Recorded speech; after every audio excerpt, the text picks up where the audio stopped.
It's teeny tiny in Europe. And so each country having their own currency made it difficult to trade within each other. And so what they decided to do was unify Europe. And so they decided to make it the European Union. And so, for example, when I was a child, we would travel through Europe and we would go on the trains. And we might go through like 4 countries in one night. And every time we went through those countries, they would wake us up and they'd have to re-stamp our passport. And so they said, that's ridiculous. We should let the tourists sleep on the trains. So they decided to say, okay, when you go through countries in the European Union, you no longer have to have your passport stamped with each country. And you can use one currency called the euro. So it sounded like a good idea, but you got the problem of who's going to be in charge of it. And so far it hasn't been going all that well. So you've got like Great Britain that's pulling out right now of the European Union. So we'll see how that goes. So that's now in our time today. So that's pretty cool that you're living this. So cool. All right, so down here, probably in science class, you're going to draw 4 types of currency. So think of maybe the yen, the peso, the ruble. I like the Chinese currency that has the little squares inside of the circles. I think those are neat too. All right, and then finally we have South Africa. It's at the very bottom of the African continent. A strange dispute gave it 3 capitals. So can you imagine that? In the United States, we've got 1 capital, which is Washington, D.C., but they've got 3 capitals of their country. Pretoria, Cape Town, and I can't even pronounce that one. From the Limpopo and the Orange Rivers, the Drakensberg mountain range, the country holds within her a tiny separate country of Lesotho. Okay, so within their country is another little bitty country. So that's kind of like within the United States is the Iroquois Nation. So it's an entire Indian nation that is separate from the United States. Who'd have thought that?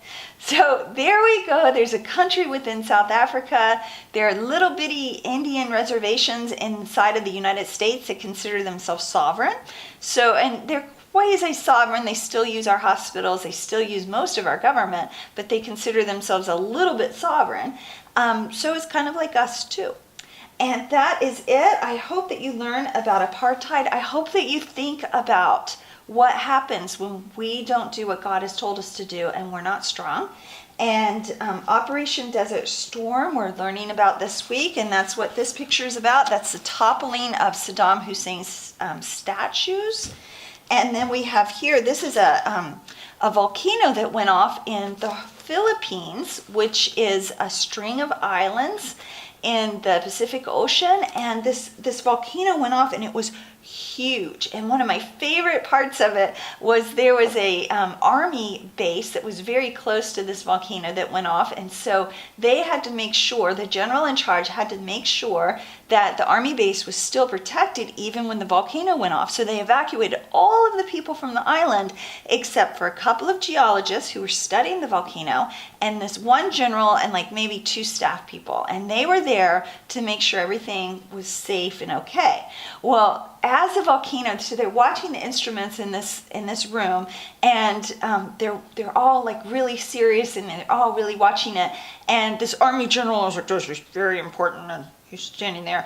And one of the geologists, he's like wearing his Birkenstocks and longer hair and things like that. And he gets up, and the general goes, "Where are you going?" And he goes, "I'm going to get some popcorn." And so he comes back with his popcorn, and the general is looking at him, and he goes, "It's about to explode. I always eat popcorn at this part of the movie." So his stress release as the volcano's exploding is to eat some popcorn. And the face of the general was just priceless. He was like, okay, that's not what we do in the army, but okay.